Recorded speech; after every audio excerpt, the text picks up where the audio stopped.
terahertz. Terahertz is defined as a form of radiation between the microwave and the infrared spectrum. Okay? So if you're into numbers, these are the kind of numbers that you look for. This is the frequency. So what is it used for? It's used primarily in telecommunication, where they exceed microwave. Any of you have 5G phones? If you have, 5G phone use microwaves. And 6G use terahertz. Okay? They are also ideal for detecting substances. Okay? You know that you want to detect substance, you use X-rays, you use all kinds of scans. So terahertz can be used for that.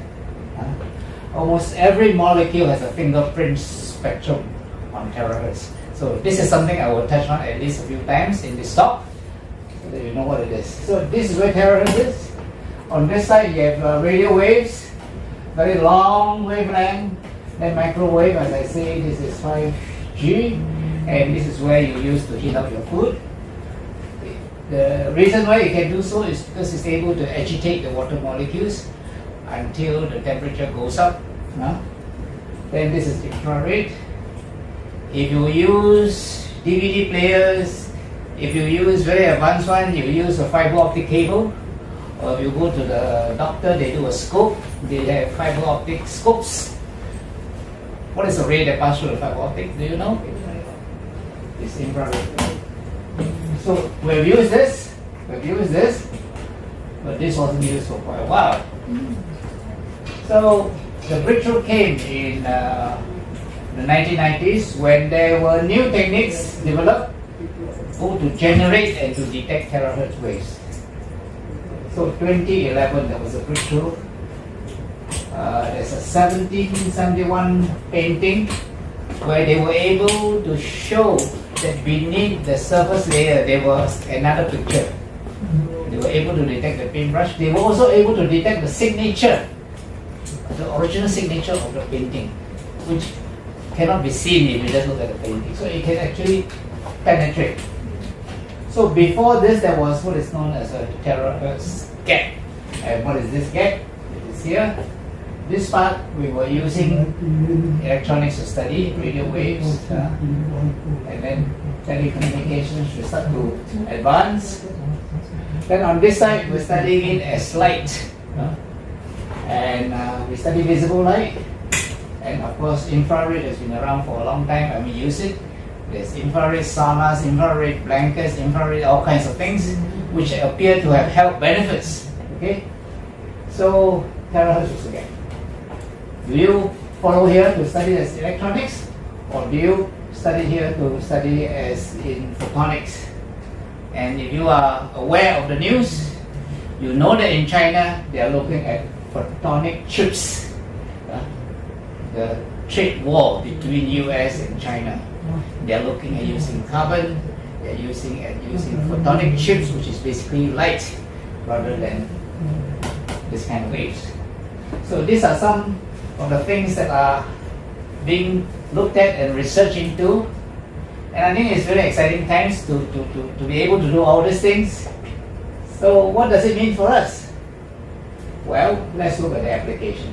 As I said, the chip application is in telecommunications, where 5G is microwave and 6G is terahertz.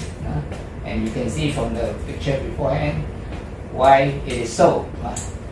It's able to kind of be more penetrating. Of course, the distance is shorter.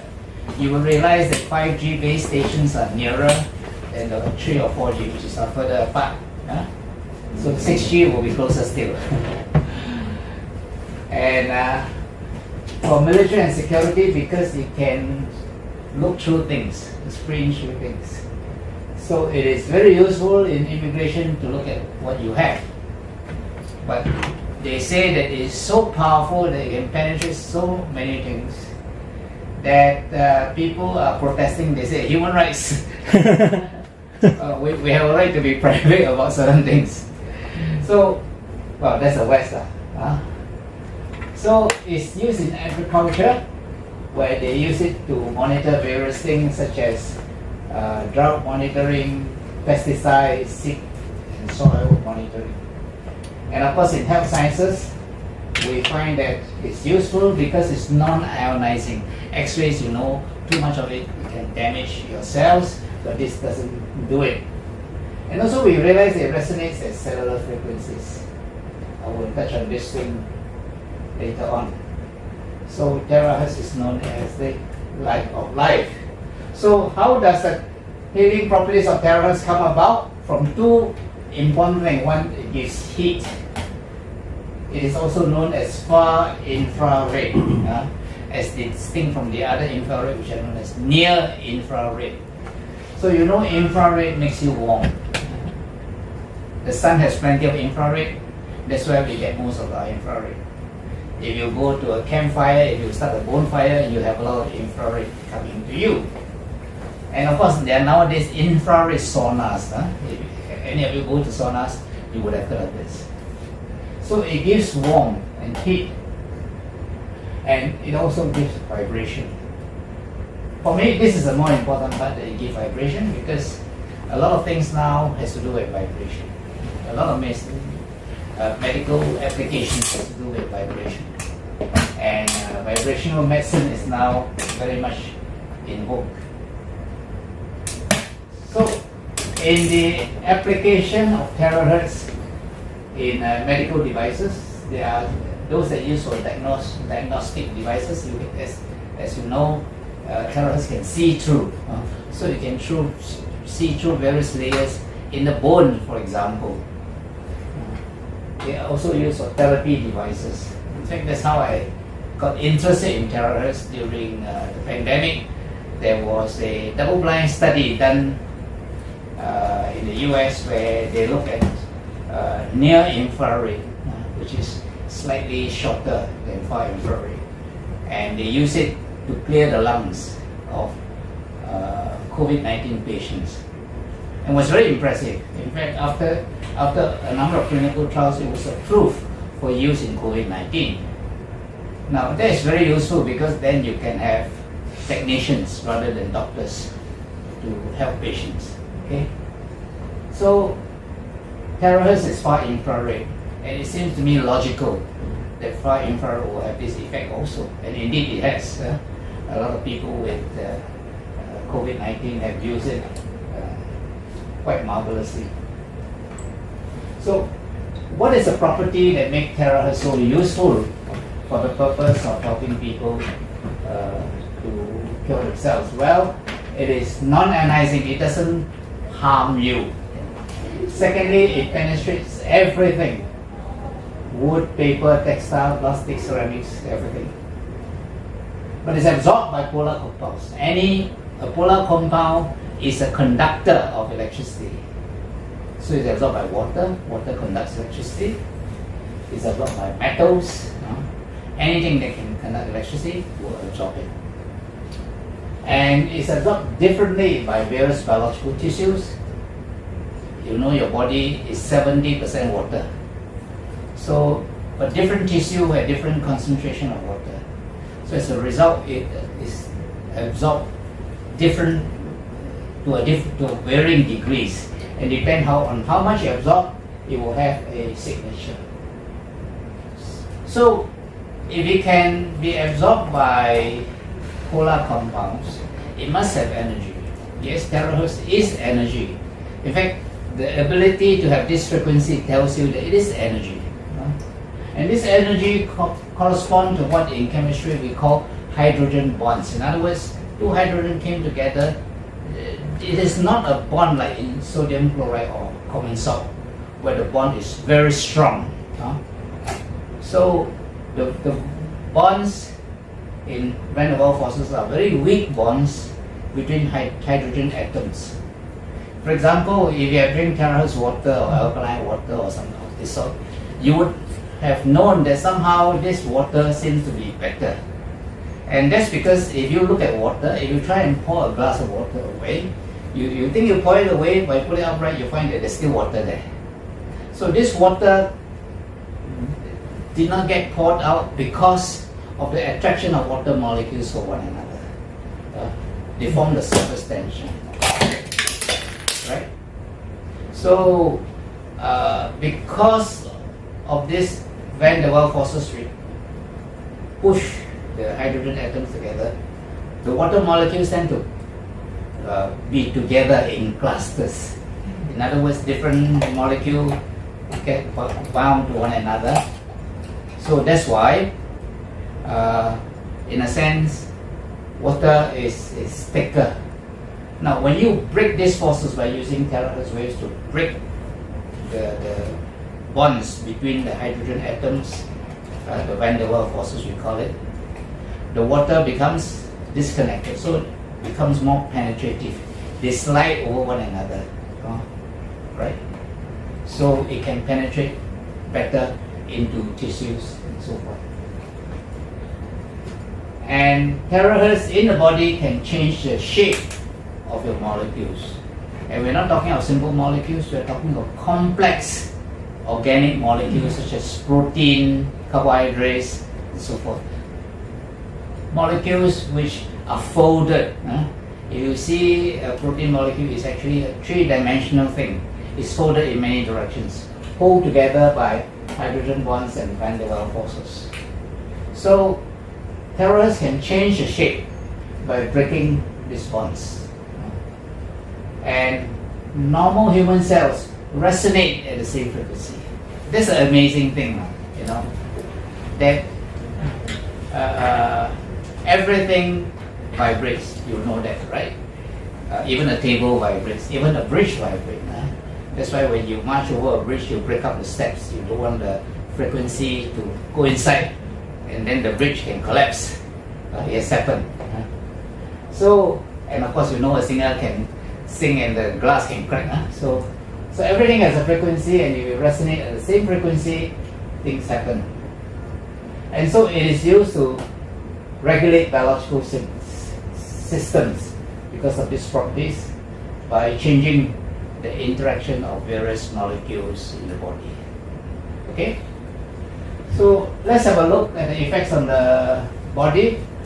Well, first of all, it opens up blood vessels. It dilates, open up, and vibrating molecules, water molecules become activated. And mitochondria are the very tiny factories inside your cell, which are the ones that produce your energy and manufacture things. Okay? So, but besides activation, when the cell is hyperactive, as in inflammation, when the cells are very active, it can calm them down. And then there's an effect on DNA. It actually unzips DNA. I'll show you a picture of this later. So one, it opens up blood vessels. As you know, the blood comes from the heart. This is from the heart. As it gets smaller and smaller, it gets into the vein. As it gets here, this is the surrounding tissue. Water and other things leave the blood vessel to supply the various cells that need them. Okay? And so this is the fluid in the organs, in the cells, in the tissues. And as it leaves, other things has to be disposed of, right? Your waste products, your carbon dioxide, all this will enter the veins. Okay? Now, this is not very efficient. You will know why. Because this one came directly from the heart, right? The heart pumps it, right? It's under pressure. So this thing happen easily. But this thing, there's no pump. So it comes in very slowly. So there will be excess water, excess waste products in the tissue, and this has to be drained. So there are lymphatic tissues, lymphatic channels, lymphatic ducts, which drain the excess water and the waste products and return it to the heart. So that's how the circulation comes about. Okay? So the other thing is regulate inflammation response. As I said just now, when there's inflammation, the inflammatory cells get activated, and then a lot of inflammation starts pour into the bloodstream. Terahertz has this ability to calm reduce the inflammation response, and that's very helpful. It activates normal cell. This is a stylized human cell. In these various boxes are the various types of function that a cell can have. So some of the function: biosynthesis of iron and sulfur, transport of metabolites, energy metabolism pathway. You eat a lot of food, get metabolized and convert to energy, and your energy is known as ATP. So the more ATP you can generate, the more active you are. So it can destroy cells that are no longer needed, they are broken up and destroyed.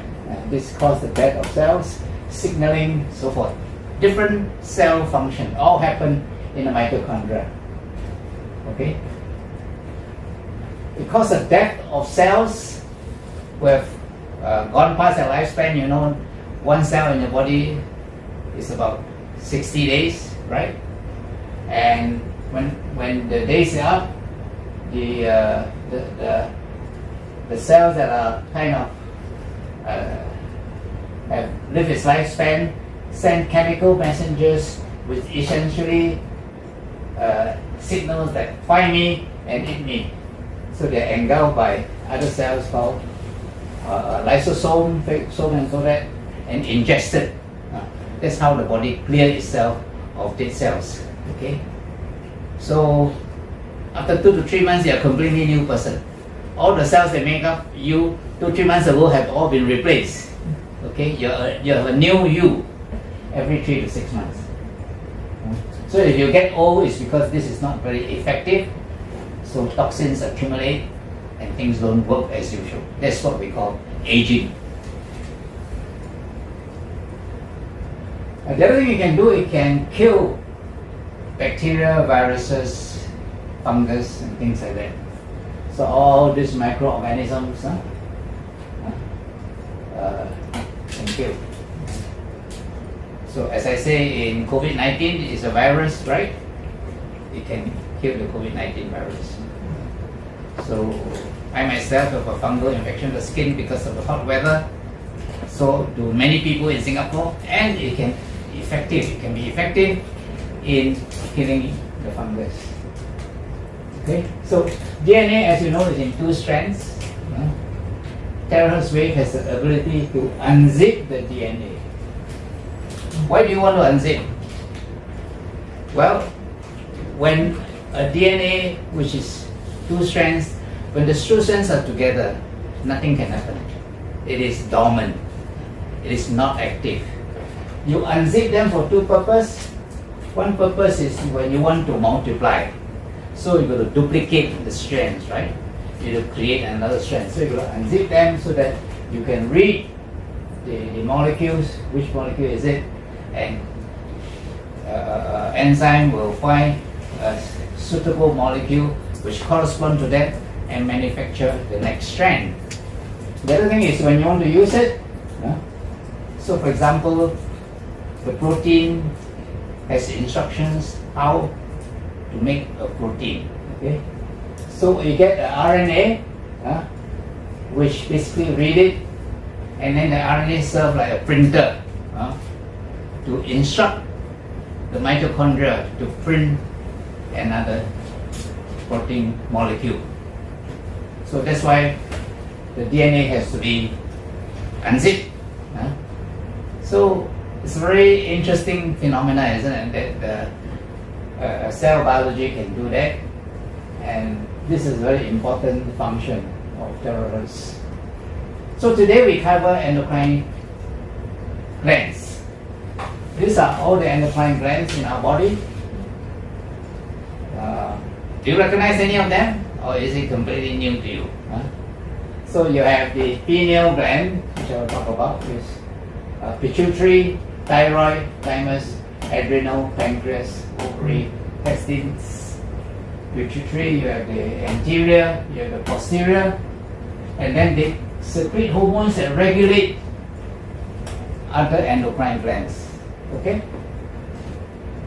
So Pancreas, probably you know, pancreas secretes insulin, isn't it? People know this. Huh? So we'll talk about this today. You all heard of the words, what we eat enable us to go, to be active, to grow, to increase in size, or to develop, to have new tissue to replace the old ones, and to glow. You will good, isn't it? So today we're going to look at hormones that help you to grow to be what you are. But first, let me explain what are endocrine glands. There are two kinds of glands in the body, endocrine and exocrine. Endocrine, as the word endo tells you, it secretes the hormones directly in the bloodstream. Exocrine secrete them into ducts. Okay? Now this is a very important distinction. This is a picture of endocrine glands. The cells, these are the capillaries. It secrete into the duct, into the bloodstream, and it goes into the blood. Exocrine gland secrete into ducts, which are then drained. You all know pancreas have insulin, right? But do you know what is the main function of the pancreas? Any of you? Pancreas produce a lot of your gastric juices for your intestines. Those that digest your carbohydrates, your fats, and your protein. So these digestive juices are secreted into ducts, which go into the pancreatic duct, which then join the bile duct and go straight into the small intestines. So it can break up all the fats, proteins, carbohydrates that you've eaten. You have a wonderful meal, you feel good. So all your enzymes have the job of breaking down into simpler products that you can absorb. Now, besides producing all these enzymes to break down your food, the pancreas also has certain cells called the Isle of Langerhans. Isle of Langerhans are the cells that produce your insulin. And Isle of Langerhans are endocrine cells. In other words, insulin is not produced and then secreted into ducts and then go to some place, like your digestive juices. Insulin is produced and delivered directly into the bloodstream. So it affects your blood sugar level. So that is the difference between endocrine and exocrine glands. Today we talk mostly about, or almost about endocrine glands. So this is a list of some of the diseases I will cover today. I will not cover stress hormones because stress hormones are in a group of the goal performance hormones that allow you to perform. It's very complex, so it requires, I think, at least one, if not 3 or 4 lectures, in my opinion. Then there are enzymes to do with beauty, which is the sex hormones, okay, and that again require a whole lot of lectures because it's not an easy topic to cover. So we'll cover the rest. And the other thing I want to say is that I won't cover tumors of the endocrine organs. Every endocrine organ can go haywire and can give you a cancer. Okay? For example, when I talk about the pancreas, you can get a pancreatic cancer. And because the pancreas is hidden right inside, you won't know until it grows quite big, isn't it? So, of course, unless you're an alcoholic, you're not so much at risk for pancreatic cancers. So I will not cover cancers of the endocrine organs because too much to cover. I'm not able to do it. So let's start off by talking about nitric oxide. If you have attended my previous lecture or looked at the videos of previous lecture, you would have heard me say something about nitric oxide. It's a very powerful chemical. In fact, it is now recognized that this is everywhere in the body. It is also highly reactive. It's so reactive, it's called reactive oxygen species, or ROS for short. ROS is an oxidant. When you take antioxidants, the antioxidants attack the ROS. Right? So ROS are chunks of bits of molecule which are very reactive because of oxygen or because of nitrogen. So you have reactive oxygen species, you also have reactive nitrogen species. You combine nitrogen and oxygen together. What do you expect? We could get two powerful atoms together and put them together. They're even more powerful, super powerful, right? So the straight line here illustrates the site where they interact with other compounds. You see? In fact, it's so highly reactive that if you don't control it properly, it can cause so much damage. Destroy energy metabolism, damage DNA, it can lead to cell dying. Extremely powerful. And yet, the body can use it and make it function as antioxidant. See how amazing, how brilliant God or whatever you believe in is able to use this simple molecule to do things. So, the thing about this is that nitric oxide is often produced near the site of activity. For example, in the heart, where you need the heart sometimes to open up to have more blood flowing through, it's produced very near the site of action. Or in sexual organs, like penis or the clitoris, it's produced very near the site of action. So it acts, open up the vessels, and then immediately it is destroyed. It's very transient. So in the past, people can't catch it because of the fast action and very short lifespan. But it's been studied. Why? Well, one of the reasons is because nitric oxide's terahertz fingerprint has been identified. The terahertz wave that it emitted has been identified, and you can, by that you can tell it is nitric oxide. So as a result, we know that it's everywhere in the body. It's produced everywhere in the body, and as I say, it's used as an antioxidant, open up blood vessels, smooth muscles, regulate the activity of your mitochondria, which is the factory in the cell. So one thing we know, that because its signature, its terahertz signature has been identified. In other words, it vibrates at a certain terahertz frequency. So terahertz stimulation produces NO. And that's why terahertz make you alive. So this vessel, one of the important function of nitric oxide is to open up the blood vessel. From this to this is open up. And that's due to the action of nitric oxide. So really, nitric oxide is like a hormone, isn't it? It's secreted into the bloodstream, utilized, and then destroyed. You open up the blood vessel, it prevents your platelets from getting together. Platelets cause clotting. So sometimes you don't want it to happen because you don't want all your blood vessels to jam up, isn't it? Of course, if you have a wound, you want it to clot.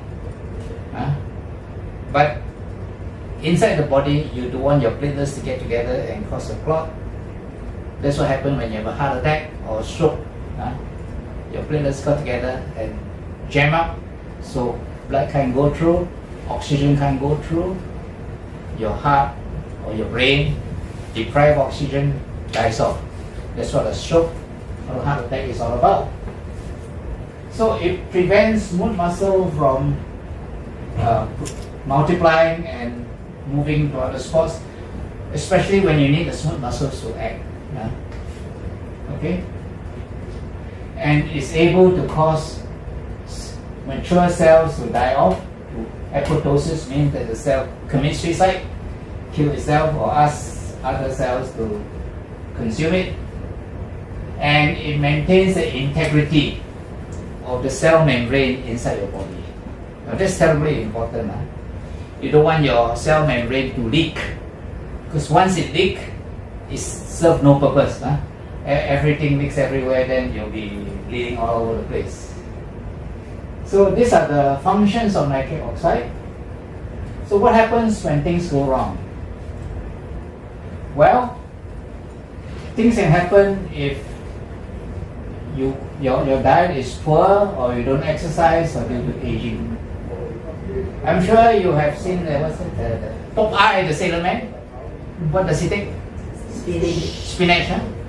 Spinach is high in nitrates. And when you take spinach, you have plenty of supply of nitric oxide. Meat, a lot of substance, meat, eggs, things like that contain a lot of nitrates. Protein, in fact, has a lot of nitrogen. So you can supply you with nitric oxide. Lack of exercise also, you may have loss of calcium, loss of whatever. You don't exercise, you don't use it. Whatever you eat is not utilized. Only your urine become very rich, because all the good things are not utilized. So when nitric oxide is low, wound healing is affected, and you don't have the strength. You walk a little bit, I want to rest, that kind of thing. And it appears, we don't know whether it's the cause or the effect, in Alzheimer's, old age, Parkinson's,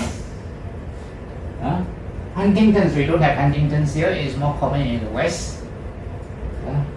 Amyotrophic lateral sclerosis or ALS, strokes, all these conditions have very low NO. Maybe that's why things disintegrate and they can't maintain themselves. Alright? So when nitric oxide is not present, it's not able to regulate the cell death. So you have a lot of toxic substances accumulating, because once a cell is no longer functional, whatever they have becomes toxic, isn't it? Waste products, right? And of course, blocks normal respiration. You must know that in the lungs there are plenty of nitric oxide. So if you have not enough nitric oxide, you can't breathe properly. So to me, this is an important hormone. And the fact that it has a terahertz signature, so that it resonates at the same frequency as terahertz waves, which means that when you use a terahertz wands, it easily activates the nitric oxide inside your body. Okay? Next we talk about the thyroid. And I'm sure you probably have seen somebody with hyperthyroid. You know what it is? Goiter. Goiter. Goiter, that's right. That's the name for it, common name for it. Excessive thyroid hormone. Excessive thyroxine in the circulation. Usually females, you do see in males, but rarely. It's an excessive production of thyroid hormones, and typically bulging eyes. The eyes bulge out. Enlarged gland. You can see, that's why it's called the goiter. And the symptoms include anxiety, tremor of the hand, highly irritable. They can't tolerate heat. They sweat, the skin is moist, and although they eat a lot, they still lose weight. So it's paradoxical. There's a lot of tightness, and they have frequent bowel movements, and as the sexual organs in the female, menstrual irregularity, and in the male there is erectile dysfunction. So this is hypothyroidism. Big bulging eyes, goiter here, That's what it is, enlarged thyroid. Hot flushes, weight loss, unintentional because you eat a lot to gain weight and then it happens. Insomnia, heart rate, anxiety, diarrhea, bulging eye, reduced libido, appetite. The bones also get affected. The bones get thin out, tremor, muscle weakness. Okay? So this is a hyperthyroid for you. What are the causes? Graves' disease is an autoimmune disease. It can be due to thyroiditis, which is the inflammation of the thyroid. And you may be taking thyroid hormone for whatever reason. If you eat too much, yes, you can get hyperthyroid. And of course, it can be due to tumors. So these are the main cause. The chief cause is Graves' disease. Mostly, that's what we see. Occasionally, we see this. Rarely, we see some people been taking thyroid for some reason or other. They take too much. So hyperthyroid is highly treatable. And in some cases, it can go away. But we have anti-thyroid medication, which you can take to reduce the activity. You can use radioactive iodine. You know that iodine is part of the thyroid hormone, right? And one way to get rid of low thyroid is to take iodine. Surgery, you can remove that. Acupuncture works. Amazing. And terahertz radiation works. Within 30 minutes, there's a trial on this in the literature. So this actually works for terahertz. Hypothyroid. Hypo means low. Low levels of thyroid hormone. Trouble tolerating cold temperature. They feel very cold. They feel tired, weight gain, joint muscle pain, dry skin, thinning hair, irregular menses, fertility problems, slow heart rate, and they're usually depressed.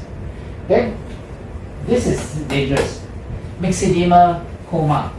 When everything slows down until crisis point, when your heart rate slow, or when you're so cold that you are at danger of hypothermia. So this is a crisis. That's a serious thing about hypothyroidism. So hypothyroid is like that. It's still enlarged. Why? It's a reaction. Low thyroid, they try to enlarge to produce more. And of course, if the cause cannot be reversed, it will end up being enlarged. So these are the signs of low thyroid: poor memory, concentration, poor hearing, hoarseness, slow heart rate, delay reflex, everything is slow, coldness, shortness of breath, weight gain, poor appetite, hair loss, constipation, tingling sensation, menorrhagia, there's bleeding in the reproductive system. So this is hypothyroidism. What are the causes? Congenital. Some people are born with it. Either the thyroid is not formed or somehow it is not there. Hashimoto's is an autoimmune disease. Again, you can have a thyroiditis, inflammation. Sometimes you start with hyperthyroid, you treat it too aggressively, it goes the other side, hypothyroid. It can be caused by medication, things like lithium or amiodarone can cause it. It can be a complication of other diseases, diabetes. We don't see celiac disease in the tropics, rheumatoid arthritis, and so forth.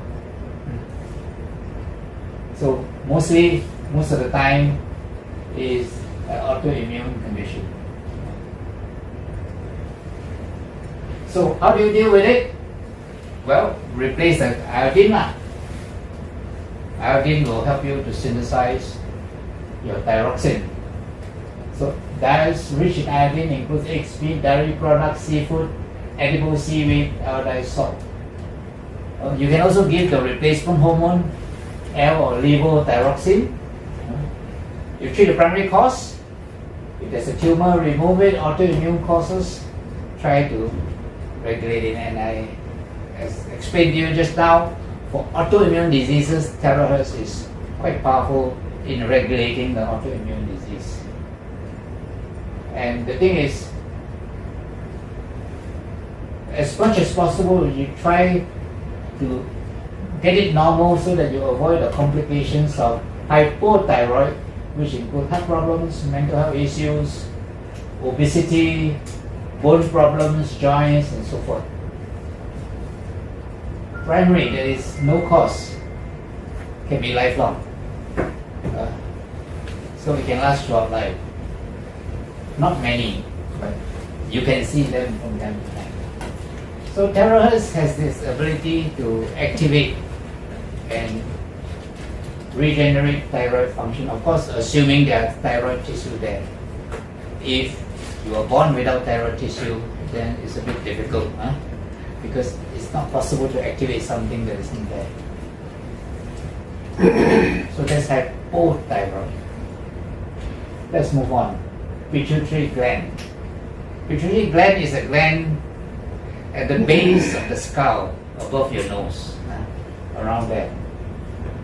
There are two lobes. There's the anterior lobe, which produces 4 trophic hormones. Trophic hormones, I explained to you just now, are hormones that regulate other endocrine glands. And what do they regulate? They regulate your sex hormones, your thyroxine, and your cortical hormones. We'll talk about thyroxine, we'll talk about cortical hormones later on. It also produces growth hormone. And growth hormone influence your height, your bones, and your muscles. See? So, growth hormone fluctuates depending on your activity level. Hormone level rise in childhood, it peaks about puberty, and then thereafter it comes down a bit. In adults, growth hormone is necessary to maintain normal body structure. Okay? So, without growth hormone, you have quite a bit of a problem. So in adults, it boosts protein production, fat utilization. So if you raise fat utilization, your blood sugar will go up. That's what happened. Blood sugar, and it interferes with insulin. So 30 years ago, there's a craze to want to use growth hormone, because they see that it boosts protein production, it maintains normal body structure. So if you use growth hormone, maybe you can reverse the effect of aging. People take it for its anti-aging effect. So people were taking growth hormone. They were squirting things under the tongue and things like that. Is there any truth to that? We'll find out. So this is your nasal cavity.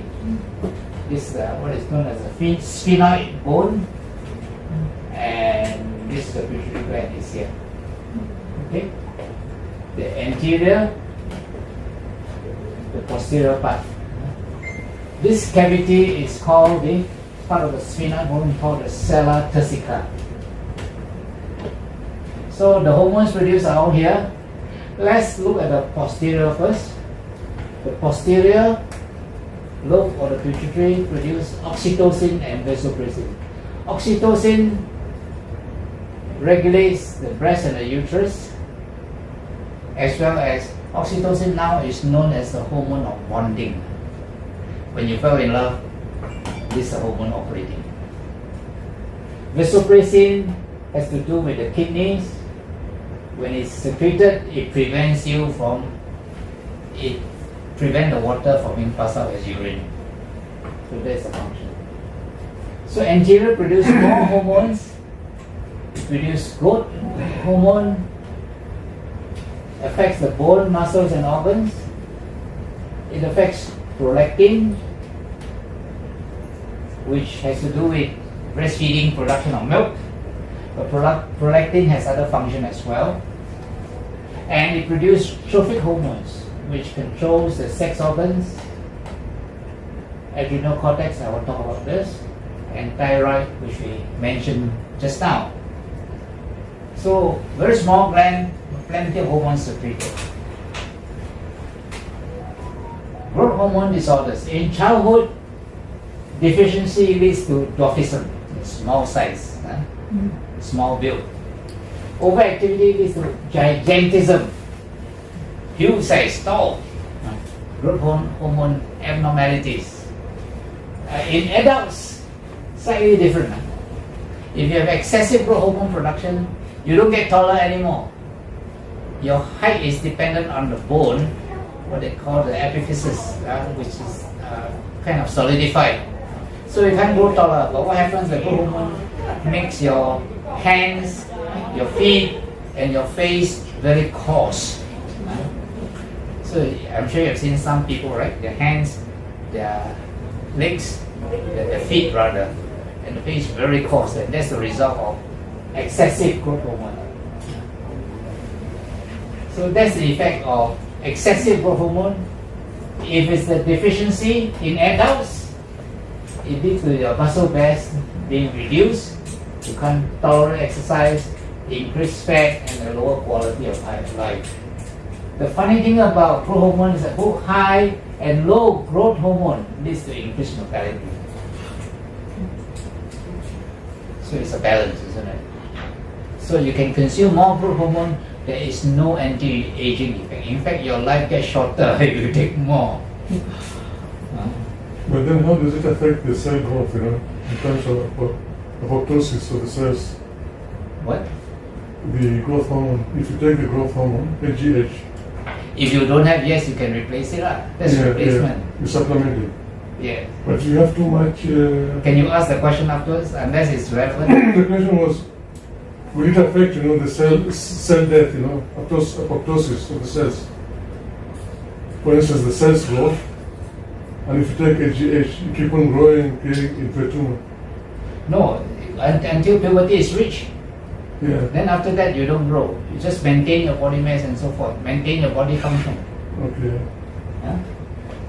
People are trying to take extra in the past to increase their mortality for anti-aging effects. It's not true. It doesn't happen that way.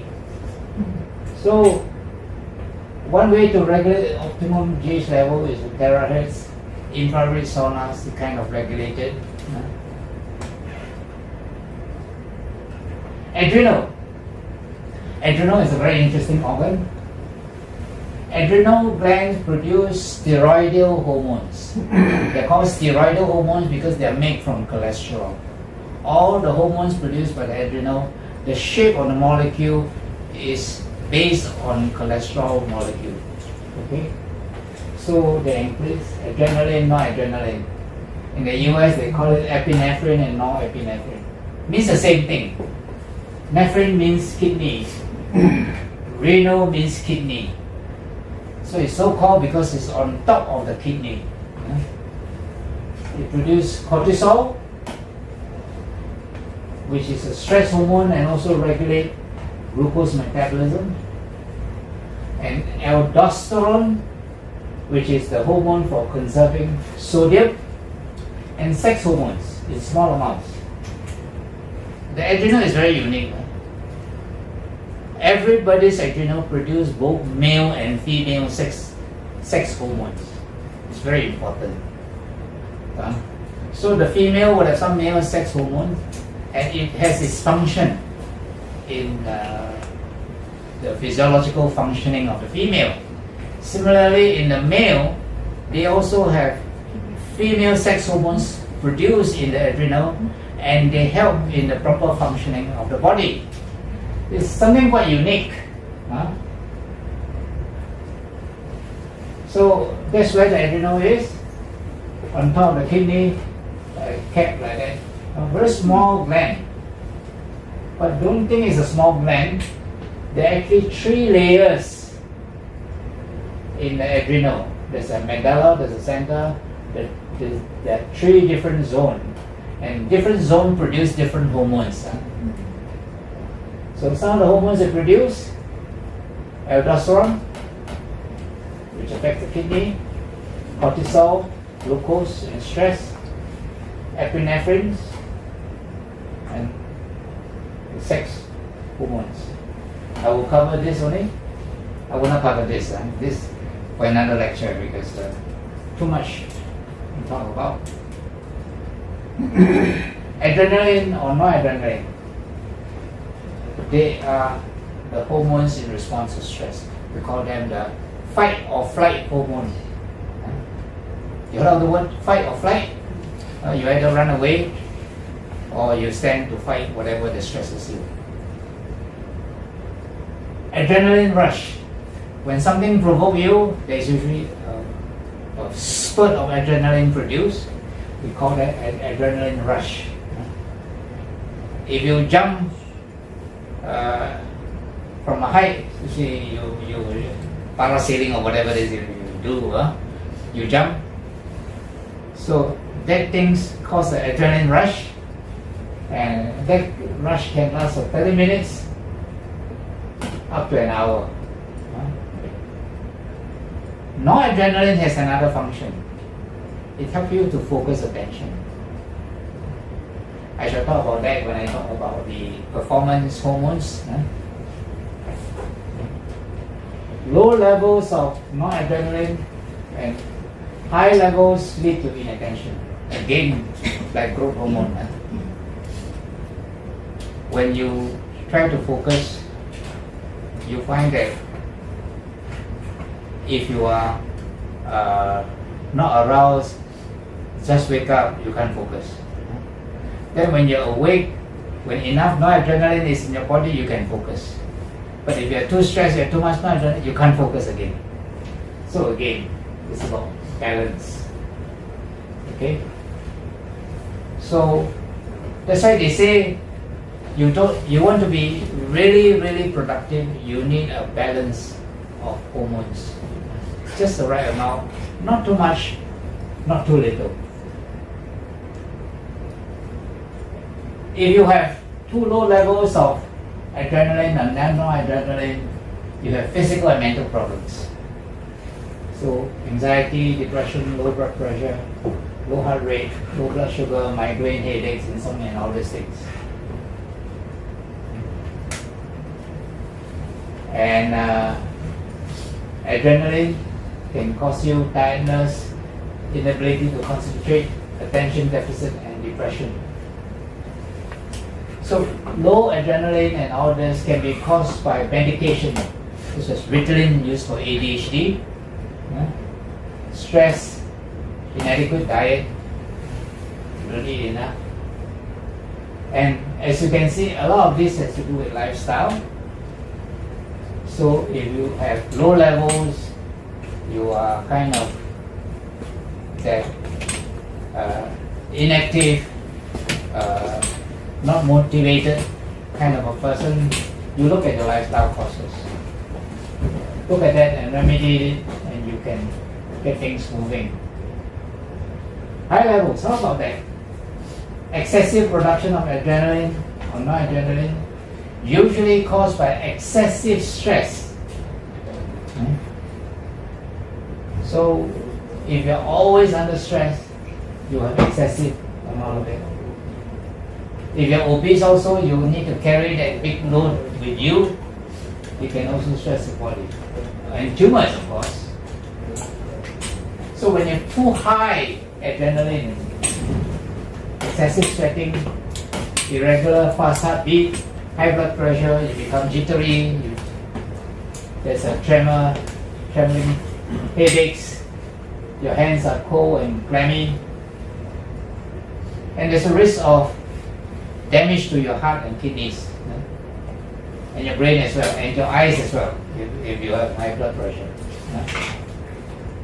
So again, the thing to do is you look at your lifestyle causes, whether it's excessive stress or obesity or whatever.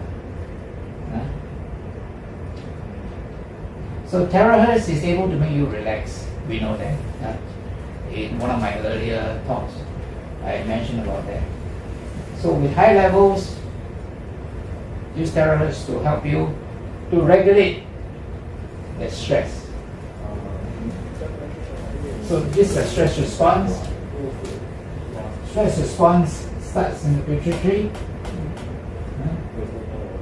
This is ACTH, the corticotropic hormone. It's called adrenocortical because this is the adrenal gland. Cortico is a cortex, one part of the adrenal tropic hormone which regulates adrenaline and all that. Adrenaline and cortisol, they go into the bloodstream, and that's where all the results of stress is. Right? So, in response to sudden onset of stress, you have this adrenaline rush. Right? And these are some things you need to know. Open up your pupils to improve your vision. You can see clearly. Decrease sensitivity to pain. Rapid effects, few minutes to an hour. Increase heart rate, blood flow, and alertness. Prime you for action, isn't it?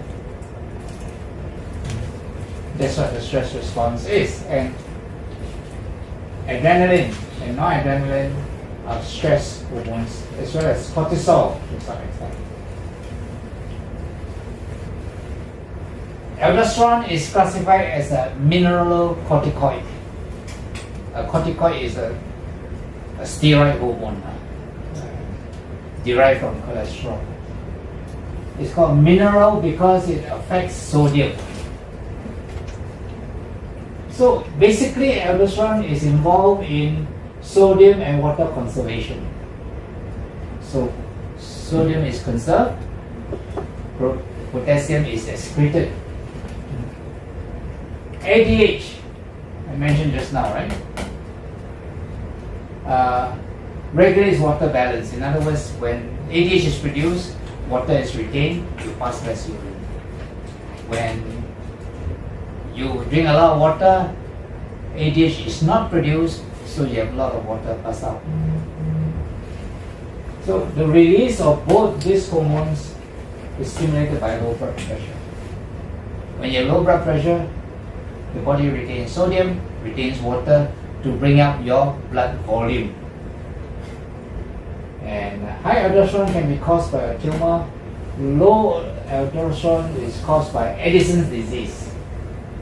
And Addison's disease is known as a primary adrenal insufficiency. It causes acidosis because high potassium level, low sodium. And this can be threatening. Addison's disease. Let's learn a little bit more. Again, you notice that a lot of endocrine problems are really autoimmune disease, isn't it? In other words, your body attacks your own organ. So why is it autoimmune? It's caused by repeated infections. For example, TB, HIV, fungus, bleeding in adrenal or secondary cancer spread. In other words, all these attacks, all these insults cause the adrenal to fold up and it can't function properly. And often you detect the disease by chance when your sodium is found to be very low and your potassium found to be very high. And of course the test will confirm the result. So usually Addison's disease, you find that your aldosterone and your cortisol is low. There's no cure. It's compatible with long life. But the thing is, it can cause what is known as an Addison's crisis, which again is an emergency. So what are the symptoms? Tiredness, irritability, depression. You crave for salt. Lost appetite, lost weight, low blood sugar, low blood pressure, fainting spells, nausea, diarrhea, abdominal pain, muscle joint pain, irritability, depression. So what is an Addison's crisis? Any of these things. Aggravated can cause confusion, reduced consciousness and weakness. You see? And this crisis is usually brought on by something happening to you, a stress due to infection, due to illness, or something happened, and your body just cannot cope because the hormones are not there to support you. See, these endocrine hormones enable you to live and to be what you are, to do what you need to do. So when the hormones aren't there, you can't cope with stress, you can't cope with illness, you can't cope with infection. Essentially, that's what Addison's disease is all about. So, Addison's disease. Low blood sugar, bronze pigmentation, change distribution, gut disturbances, diarrhea, vomiting, weight loss, weakness, and so forth. Adrenal crisis, profound fatigue, tiredness, dehydration, vascular collapse, low blood pressure, your kidney shut down. So these are all the bruising and pigmentation you see in Addison's diseases. Okay. Cortisol. Cortisol is a very important hormone. You probably hear it when you go for stress talks and they talk about cortisol. But cortisol is more than a stress hormone. It regulates glucose metabolism. How does it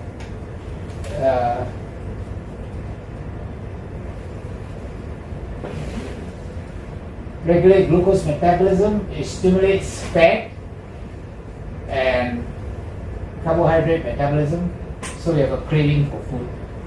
Cortisol makes you want to eat. And it maintains the blood sugar in your blood. It kind of inhibits inflammation, especially when it's very high level. Now there's something about cortisol. There's a variation. When you're asleep, cortisol is very low. When you wake up, cortisol starts to be pumped into your blood and it gets higher. Then, as it goes into the late afternoon, your cortisol level drops. And that's where people start to feel drowsy. So you have people taking power naps or whatever. In some countries, they have the siesta, right? In Spain. In China, I find that my cousin, he goes to work and then he comes back for lunch and he goes to sleep because work in the afternoon doesn't start until 3 o'clock. They allow you 2 to 3 hours of rest. So this is in line with the variation of cortisol level, because cortisol makes you active, makes your blood sugar level up so you get active. Cortisol helps you to endure and cope with stress, infections, or the demands of life, put it that way. Okay? So that's what it is. When you don't eat it at night, it comes down again. Yeah? So I like you to think of it, this variation. So when you're stressed, there's a demand on you, right? That's why it's high. When you're alive and you need to do things, it's up. When you donate, it is down. That is cortisol for you. Cushing's disease, usually due to some gland, some tumor in the benign tumor in the pituitary gland. It produces excessive ACTH, so the thing is disrupted. And Cushing has a typical feature, very rounder face, obese, and your arms and legs are like sticks like that. So you have a block of plasticine sticking your arms and legs. That's how it looks like. Usually adults 20 to 50 years. The disease is fatal if untreated. You don't survive average about 4 to 5 years, that kind of thing. So that's Cushing's disease. But there's something called Cushing's syndrome. Cushing's disease is one type of Cushing syndrome. 70% of Cushing syndrome due to pituitary benign tumor. Other causes include you take too much cortisol. Who will take too much cortisol? Cortisol is given in the form of prednisone tablets used to suppress your inflammation. So autoimmune diseases like lupus, you take cortisol. If you have organ transplant, you could suppress the inflammation response, you take cortisol. And particularly in the case of organ transplant, you need to suppress the inflammation so that there's no organ rejection, right? So you have to take it, and in this case, you may end up having a Cushing syndrome, excessive cortisol. But Cushing syndrome is not very common, 10 to 15 cases per million, and if you can know where the tumor is, you want to remove it. There are oral medication, long-acting injection available. You may treat it, but you still have medical problems because you suppress inflammation, so you kind of destroy the balance. It can also be caused by stress, because stress brings out the cortisol, so it can cause this. And one way to deal with it, traditionally infrared saunas, which is basically the same as using terahertz. So instead of going to infrared sauna, might as well use terahertz. It's the same effect. So that's what it looks like. Obese, stretch marks, hump in the back, stick like the bone, paining, bruising. So long-term use of cortisol, tumor elsewhere. Basically, that's it.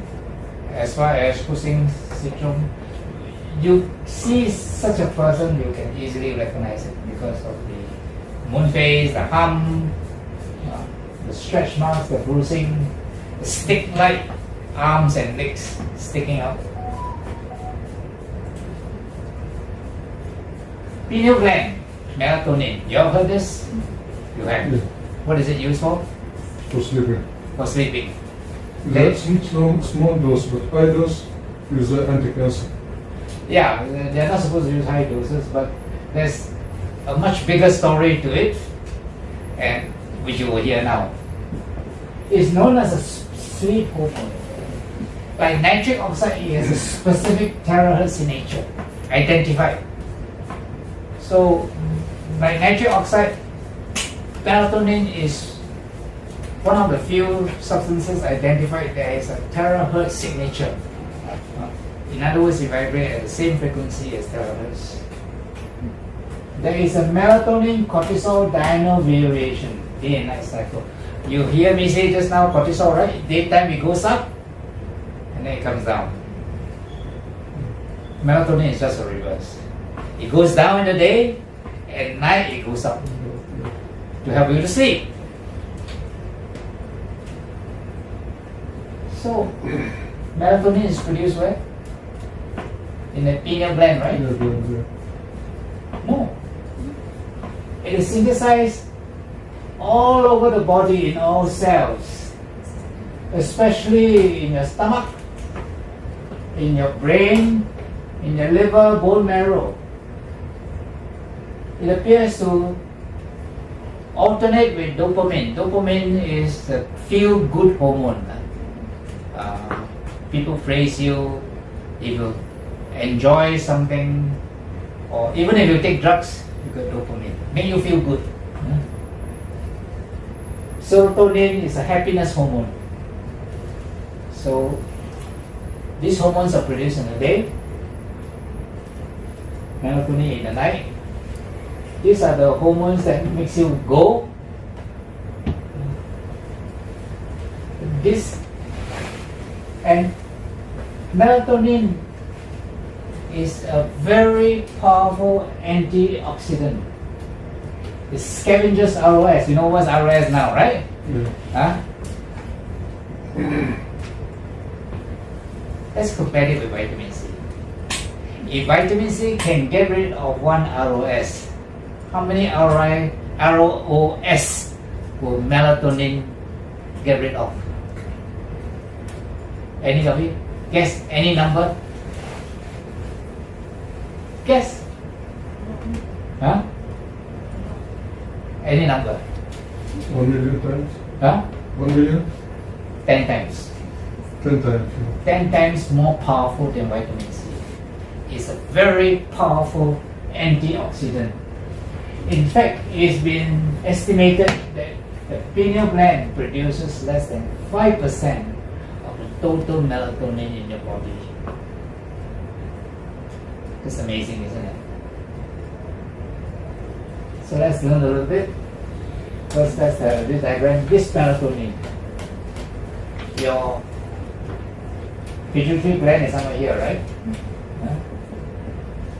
And there's a bone here, isn't it? The nasal cavity. So this. The important thing about the pineal gland is it's outside of the brain, you know. It's not in the brain. The brain is enclosed in a capsule called the blood-brain barrier. So your pineal gland is outside the blood-brain barrier. So it's technically outside of the brain. So melatonin in the pineal gland, as you age, it produces less. So that's why maybe old folks has a problem sleeping. And depression is also associated with low level of melatonin. In fact, there's an antidepressant that is shaped like melatonin. And so this antidepressant is shaped like melatonin because there are some melatonin receptors that appear to mediate depression. And reduced melatonin is seen in some illnesses like Parkinson's, Alzheimer's, and things like that.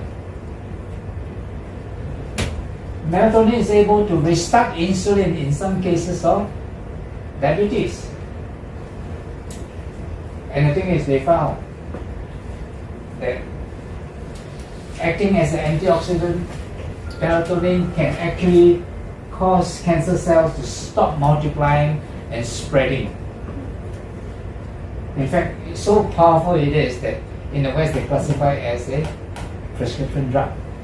You need to get a prescription to get melatonin. In Singapore, you can go to the pharmacy and buy it. And now I see they have 3 mg, 10 mg available. So let me talk about this further. As I say, melatonin is a very powerful antioxidant, right? So it is produced all over your body. So after a heavy meal, you feel very sleepy, right? Now it has been found after a heavy meal, your body produce, your intestines produce melatonin, and some of this melatonin filter into the bloodstream and affects you, so you feel sleepy. So besides the cortisol variation, it dips after lunch, it's this effect of melatonin. No wonder people sleep very well after a heavy meal. But the other thing is also, it is produced inside the cell near the mitochondria. And scientists have identified receptors inside the cell that is activated by melatonin. So possibly, you know, the mitochondria produces a lot of activities, right? Energy and things like that. A lot of these ROS are produced, and melatonin has the effect of inactivating this ROS. In fact, it is said to be one of the most powerful antioxidants inside your body. In fact, the thought occurred to me, if NO, nitric oxide, and melatonin both have thyroid signature, who activated by terahertz, and there's a lot of evidence for it.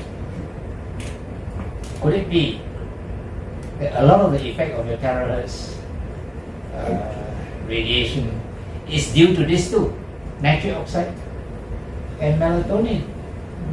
It could well be, because the melatonin that is produced inside every cell of your body, right? That is produced all day long, whether it's daytime or nighttime, it's still produced because it is used as an antioxidant. You see, it's not used to induce sleep.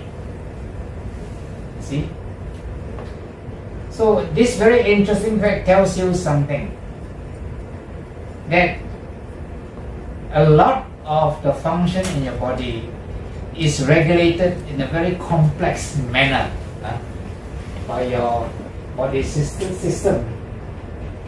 So it's a matter of balance, right? You see the balance in all the hormones that we talk about. Too much, no good. Too little, no good. You need to find balance. So when you make lifestyle choices, it has also to be like this. You want to be healthy, you want to be healthy. You want to maintain good habits, positive outlook. That's not to say a negative outlook is useless. No, it has its use. If you go to Iraq, you go to a place where it's unsafe, you want to have your negative outlook to protect you. Right? So it serves a function. But we want balance to enjoy life, to live life. You need to be positive about things that you should be positive about, so that in times of danger you can be negative appropriately. You see? That's why we have stress. At the appropriate time you need to fight. At the appropriate time you need to flight, to run away. But at appropriate times you need to reduce the stress so that you can enjoy, to laugh. You need to spend time with yourself. And yet we know that one of the indicators of whether you will live long life or not is not how much loved ones you have, but it's how connected you are with people. It's what they call social network. How many people do you say hi to in a day? If in a day you can say hi to a lot of people, that seems to predict how long you live.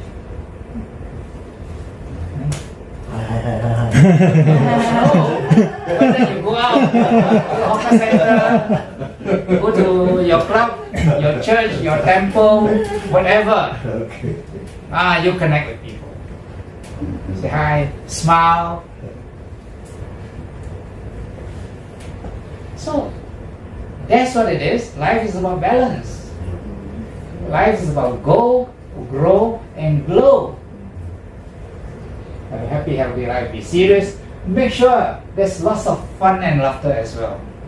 That's why the title of my book is Conquering Stress, Make It Fun. I tell the story, at the end of the book, I tell the story of this guy this lady rather, who was in prison for 2 years or something. So very short during 2 years. So she was carrying a long face and brooding and being nasty to everybody. Then she met another lady, happy, cheerful, just drawn to this world. So why you're so cheerful? How long is the sentence here? My sentence? 6 years. I still have 3 or 4 years more to go. Just surprised. So long now. In 2 years I've been so miserable. How come you can be so happy when yours is so long? And she said, well, if I'm so miserable like you, I can't last that long. To last that long, I need to be happy. That's why I titled my book, Conquering Stress, Make It Fun. How do you make yourself happy? You see? So, in essence, when you talk about the endocrine system, it's about that balance. You see? Not too much, not too little. And I like this lecture. I've been wanting to give this, but because the topic is so huge, it was kind of, I need to look at it and organize it in such a way that I can talk about some and others I talk at a later lecture. So, terrors to repair, regenerate, make you look and feel young. Recently, an old friend meet me and hey, you look younger. I said, is it? So I said, well, I practice anti-aging. I go to the gym. I do things that make me able to tolerate life. You see? And so, you can look and feel young. No matter what your age is. Age is no longer a number. Age is what you are doing, what you enjoy. That's all. So, come back, your eye terahertz, useful for inflammation, pains, blockages, skin. So, you should use it for all this. And what you shouldn't use it for? Pregnant, acute diseases, object implants, people with congenital heart, open wound infection. Now this one, there's a lot of evidence against this, I must say. Because in the literature I discovered that there have been several research papers on wound healing. How using terahertz can improve your ability or your wound to heal better. So yes, you can use terahertz for wound healing. The rest, take note of it. Now, excuse me, about the heart disease. Okay, I'm about to finish. Can you hold on to your question? Okay, Then you can ask it. Yeah. So thank you.